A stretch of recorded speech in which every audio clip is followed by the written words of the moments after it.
All right, everybody, welcome back to another episode of Difficult Conversations by Supply the Why. I am Dean, if this is your first time joining us. And tonight we have a very heavy subject, something that is near and dear to my heart as a first responder.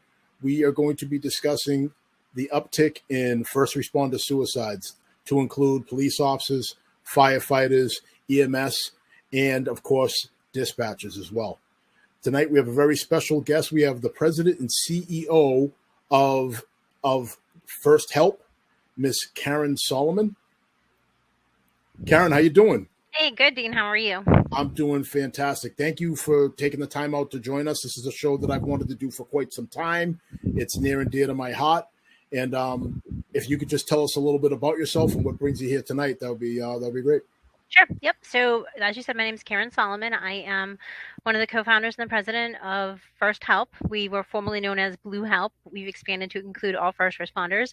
So we're a nonprofit organization. We raise awareness about first responder suicide, and we help the families in the aftermath. We do a lot of resiliency and prevention training and just really try to move the needle when it comes to changing the culture so that first responders can get the help they need and their families have the support they need after a suicide, and hopefully enough support before so that we don't have the suicide. So our goal is to not be here next time because we want to stop suicide. That's a heck of a goal. So what made you start this, or you and your co-founder? What was the reasoning behind getting this very needed organization started? Yeah, so it's a kind of a weird little story that we certainly didn't set this as a goal. What happened was, after the incidents in Ferguson, my husband's been a police officer for 26 years now, and the whole Ferguson situation and the negative rhetoric towards law enforcement was very frustrating for myself and my family. So I wrote a book called Hearts Beneath the Badge, just to kind of to explain to people how officers are human too, and they do good things, and we really shouldn't dislike them so much. And that led to a second book called The Price They Pay, which I wrote with co-founder Jeff McGill. And that was a collection of stories about officers who suffered on the job, compassion fatigue, emotional injuries, physical injuries, and really the lack of support that they got after their injuries. And we also wrote about people who died by suicide. So that kind of led to us saying, why isn't anybody paying attention to suicide? So we started this page. We said, we're going to make an Officer Down Memorial page for suicide. We're going to honor these officers' lives because there's no reason to shame them in their death after they've served their communities very well. And it's just morphed into this organization where we are doing a lot more than just honoring officers. We're supporting their families. We're preventing suicide. So it was kind of a snowball. Well, I, for one, am very thankful for you and for even going down this road. I know it couldn't have been easy. What are some of the challenges you faced when you first rolled out this organization? Oh, there was a lot of challenges. So we started this January 1st, 2016. So if you think back 6 years, nobody was talking about suicide. There was no data collected year over year. Nobody wanted to talk about it. People told us we couldn't talk about it. We shouldn't talk about it. We brought families to Police Week in 2019 to honor their loved ones because they went there when they were alive, and there was no reason not to go when they were gone, even though it was a suicide, and we were told we didn't belong there. So it was an uphill battle. The stigma associated with this was just tremendous, and nobody wanted to talk about it. Why were you told that you didn't belong there?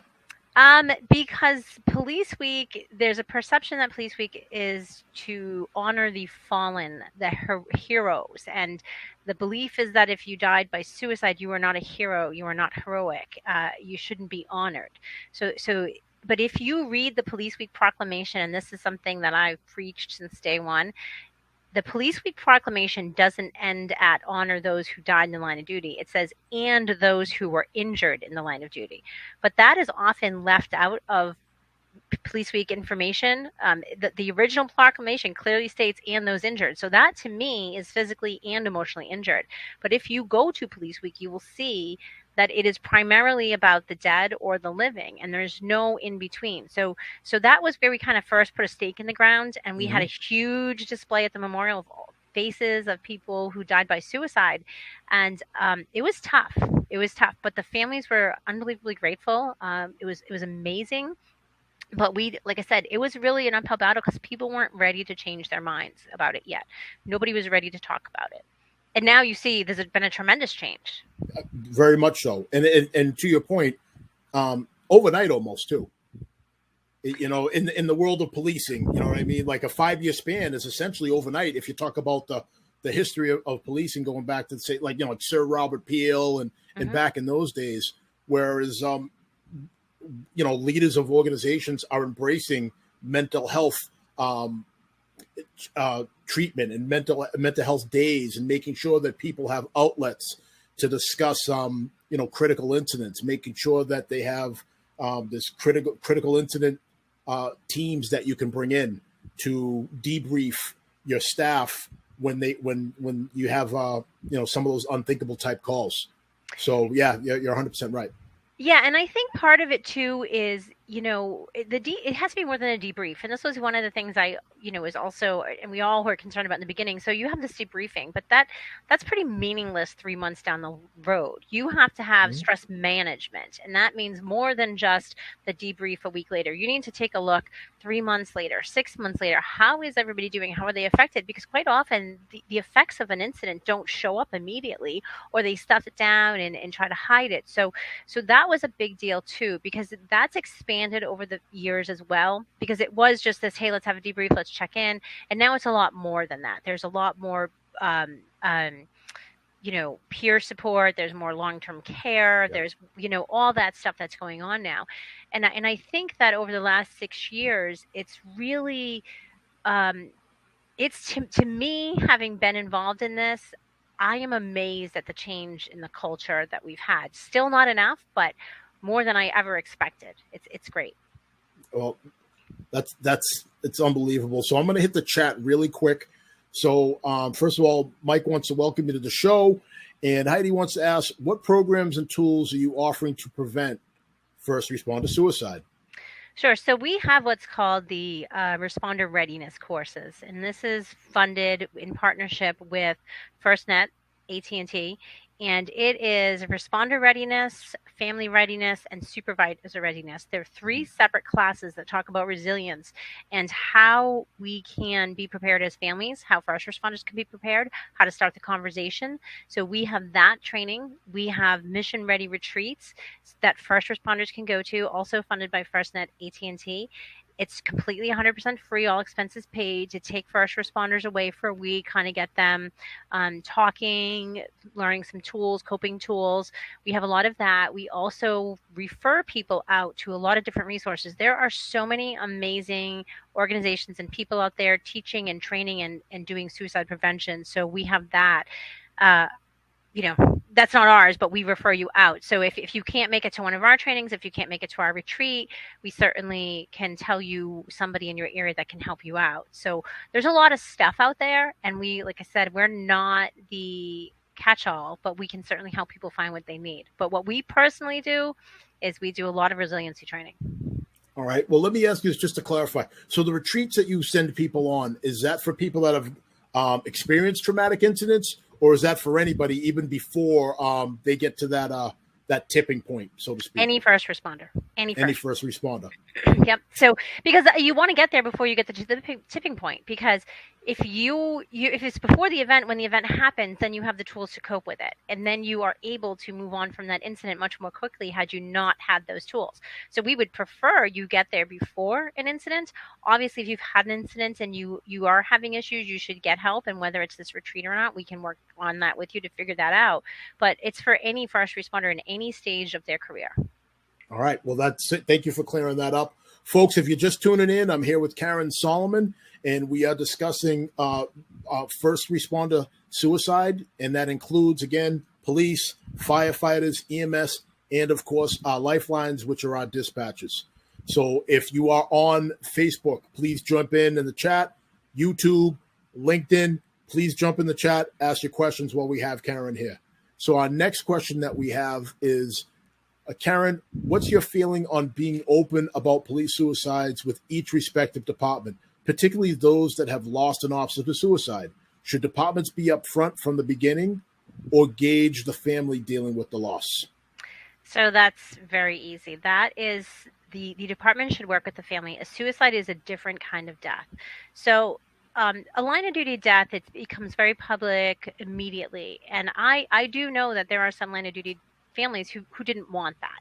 And Hmm. unfortunately, we believe that we somehow own first responders and they're part of our family. And when one of them dies in the line of duty, we want to give something back to them and honor them, right? So it becomes very public. Suicide is very personal. Many times the families either witness the death or they find their first responder after the death. It's a different kind of loss. So we don't want to just go public with it. And it's also because of the stigma in society, it's not necessarily the right thing to do. Many families will come forward right away and say, here's what happened, do better, be better, don't don't die by suicide. Some families aren't ready for a very, very long time to talk about it publicly and they don't want it to be known publicly.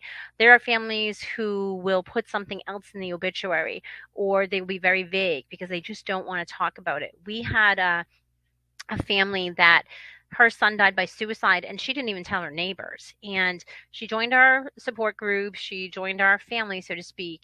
And about a year and a half in, she called me up and she said, I'm finally ready to talk about it. She said, you guys gave me the courage to talk about this. Seeing other families come forward gave me the courage to talk about this. So I want to tell people now that Erin died by suicide. I want to talk about it. So every single family is different. Every situation is different. So you absolutely should take guidance from the family.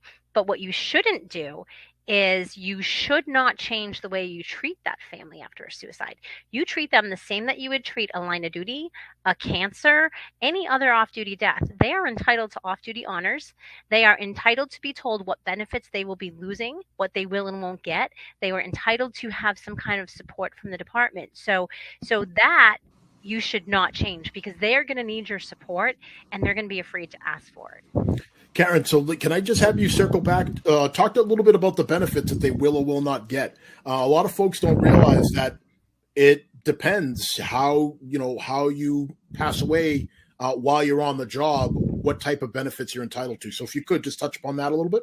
Yeah, and that's something I couldn't believe people don't know about. So, this is I am just stating a fact. I'm not passing any judgment. If someone dies in the line of duty, they get an automatic federal death payout. This year's death payout is $380,000. $387,000, and every year it changes. It increases incrementally with, inflation and stuff. So God forbid my husband dies in line of duty, I get $387,000 from the federal government right out of the gate. I get his full pension for life. I get benefits for life. That's education for my kids, education for myself, health insurance for myself, health insurance for my kids. Living in Massachusetts, I get another $300,000 death payout. I would walk away with almost $2 million in cash and benefits after my husband, God forbid, dies in the line of duty. And that's not to include the fundraisers that people have and the tunnels to tower paying off your mortgage and everything. Now, God forbid my husband dies by suicide, I will get nothing. They will shut off his benefits the day he dies, and I will get absolutely nothing. My husband's been on the job for 26 years, so I would still get some of his pension, whatever he would be entitled to at the time of his death. But many families, they're either not on the job long enough, so they don't get anything. But if their husband was on the job for a year and died in the line of duty, they would get everything. We have families with kids that they are not told they'd be losing their benefits that show up at the hospital with their kids sick and they say, you don't have any health insurance anymore. So shame on us for treating them so poorly and not telling them. So essentially, there's a huge gap. Now, that's changed over the past 6 years, just like everything else. So in some states, you are now entitled to benefits. You saw Chicago now passed a law. Ohio Police Yeah. and Fire, they have a police and fire union. If you pay into this particular union, you will get, if you have to fight for it, and you have to prove that the suicide was tied to the job, you can get it. So everything that you get for suicide, you actually have to fight for it and prove. Now, line of duty, it's cut and dry. So line of duty, don't get me wrong, line of duty is heart attack, heat stroke, slip and fall. There's 22 different causes of line of duty death, but it's a presumption of the job. So the suicide is not. So we are currently waiting for President Biden to sign the Public Safety Officer Benefit of Act of 2022. And if he passes that, some first responders will now qualify for that one-time federal death payout. But it is just the one-time federal death payout. It is not any insurance or anything.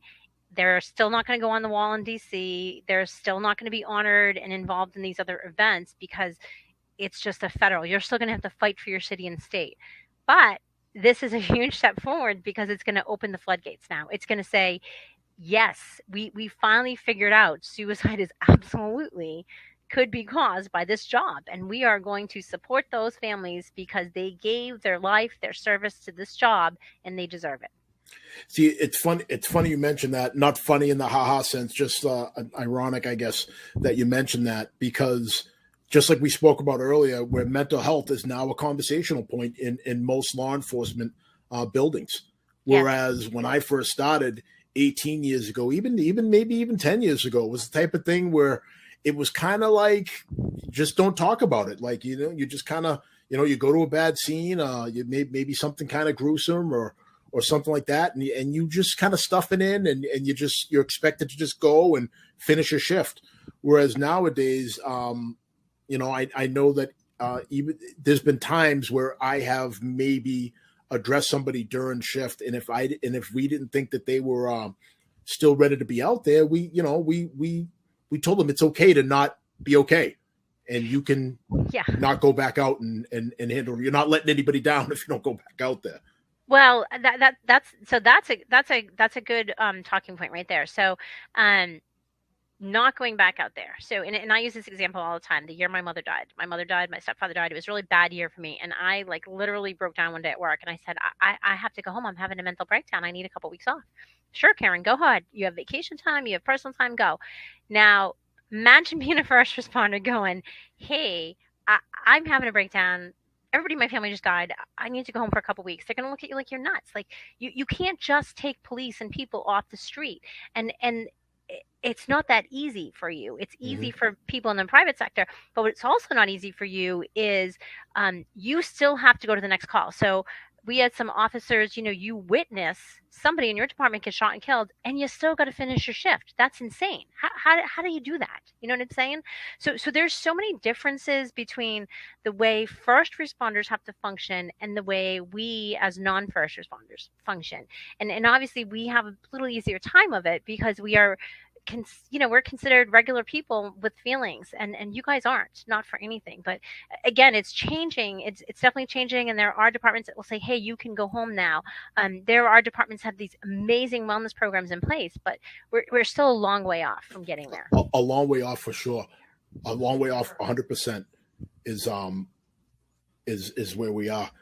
I just a really quick story. I at one point, I went to a call and it was the death of a child, and it was I had to finish my shift. Is a long short of it. Yeah. So I had to process the scene, write the report, and I was expected to go back out and finish my shift.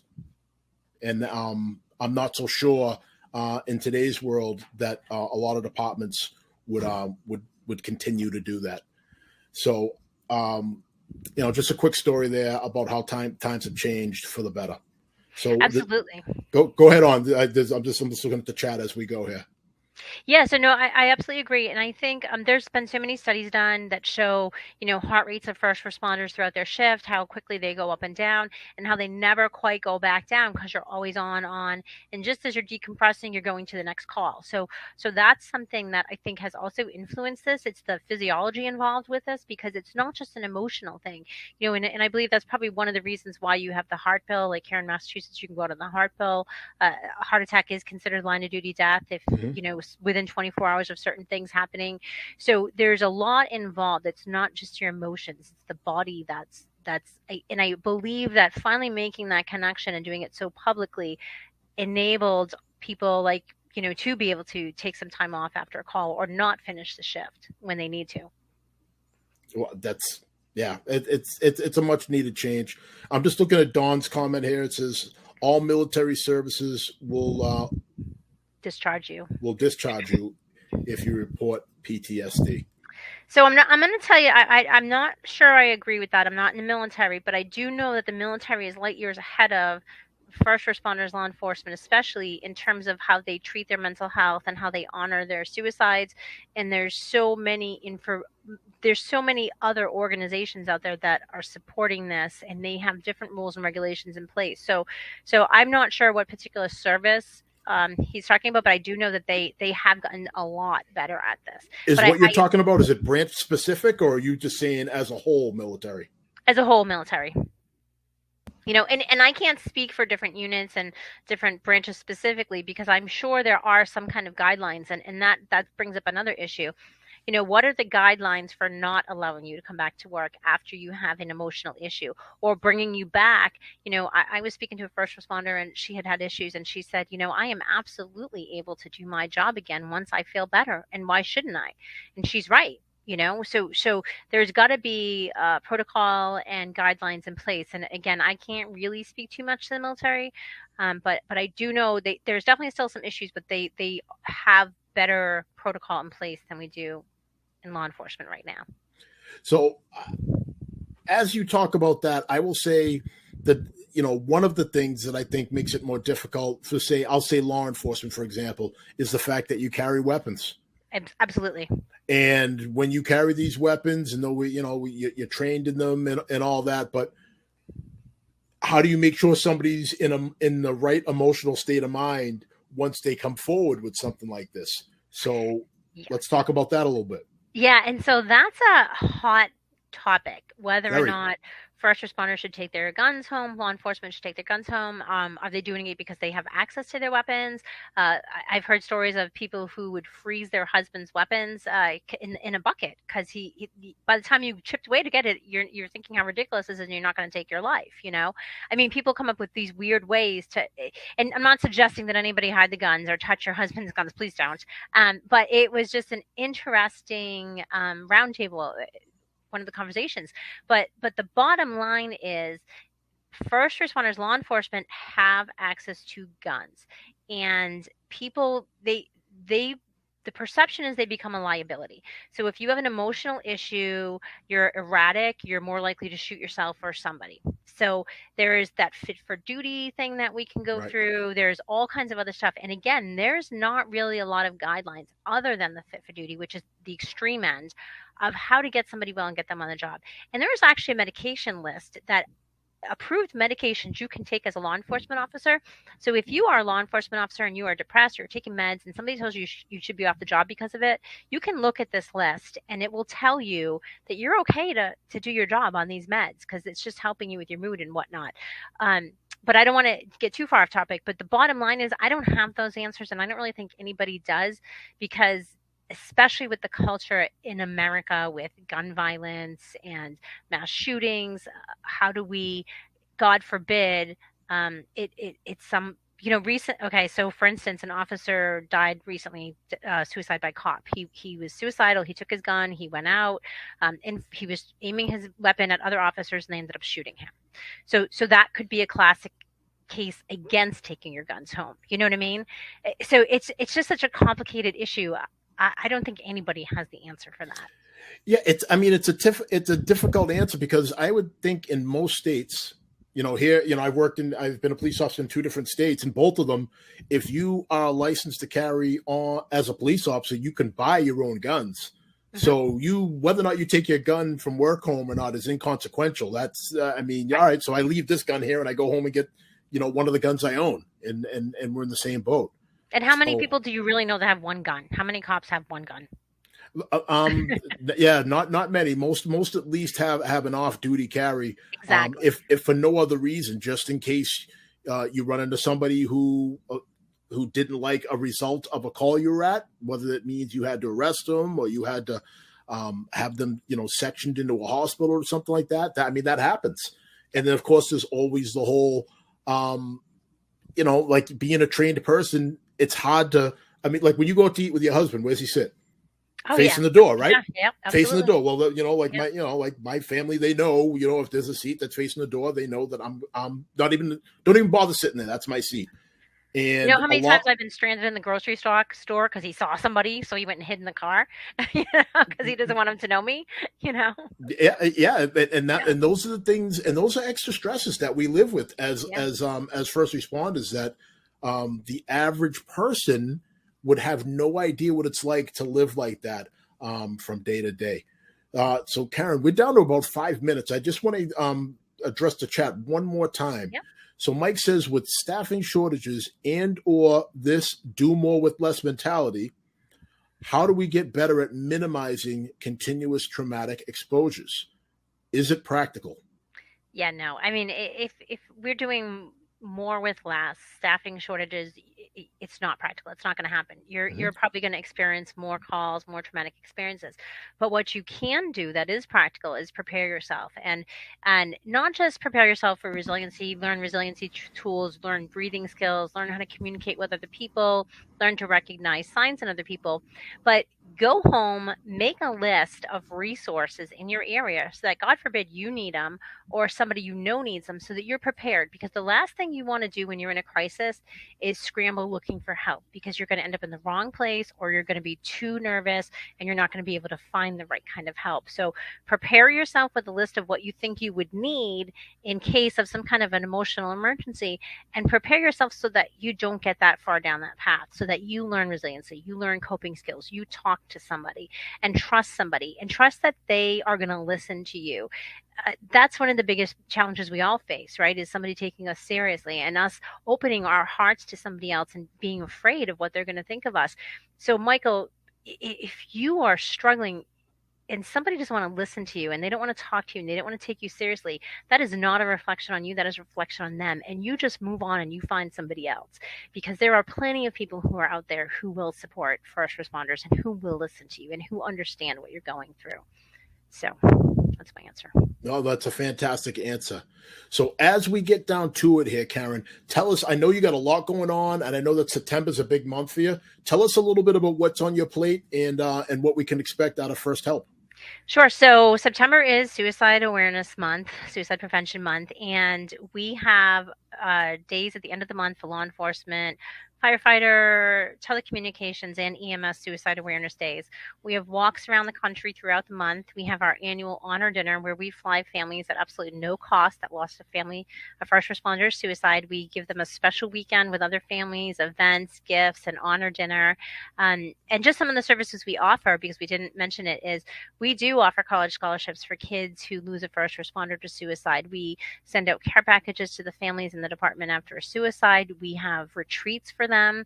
We just had Camp April this past July. It was amazing, where we brought 20 families with kids. There was 65 people total to a retreat in Missouri, and they had a wonderful weekend, all expense paid. So we are really blessed to have some great supporters in Motorola and FirstNet that help us with these programs, so we can serve the first responders we lose to suicide.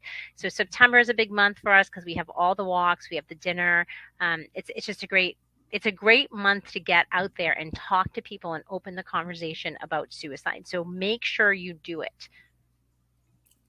You said that so emphatically, like you got me ready to run through a wall for you. You know, that's something. So what I will do is I will make sure that I replay this episode during that week. I plan to stay in touch with you. Can you give us some of the locations? I mean, I'm here in Massachusetts. Do you know offhand of anything you have that's live here in Massachusetts? Braintree, August 28th. We have a walk. Then in September, we have a golf tournament for Mass State Trooper. We have an officer who just reached out to us. So Braintree, we have our walk. We usually get about 300 people. We have a golf tournament in September. We just had an officer in Massachusetts reach out to us. He wants to walk from New York border to the Cape for in honor of us. So that'll be something cool. He's probably going to walk right by you, actually, Stoughton. Yeah, so we have a couple of things going on coming up in Mass that I'm going to get you to, so we can meet you in person. Yeah, that would be great. August 28th. August 28th in Braintree. Yeah, at the high school. Okay, I think that is a Sunday, I believe. It is. Right? Okay. All right. Yeah. So we can talk a little bit more about that. Church to go talk about suicide prevention. God will let you. What's that? Church. You can skip church that day. All right, folks. You hear that? All right. The Karen says it's okay. So That must be what it takes to be right with whoever you pray to. So, Karen, we're up on time.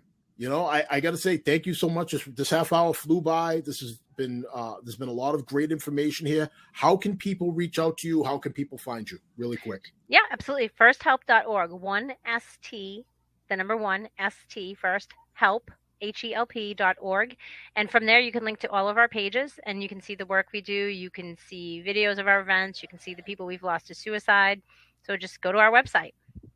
All right, Karen, this has been outstanding. Thank you so much for taking time away from your family, for being here. Folks, if you like this episode or if you know somebody who could benefit from the content of this episode, please like our pages on our social media. Please follow us and please share these episodes. People need to hear these conversations. They're just so important. So, folks, that's going to do it here from Supply the Y tonight. Stay with us, and we'll be back on with a live episode very soon. Have a great night, everybody, and always #Supply the Y.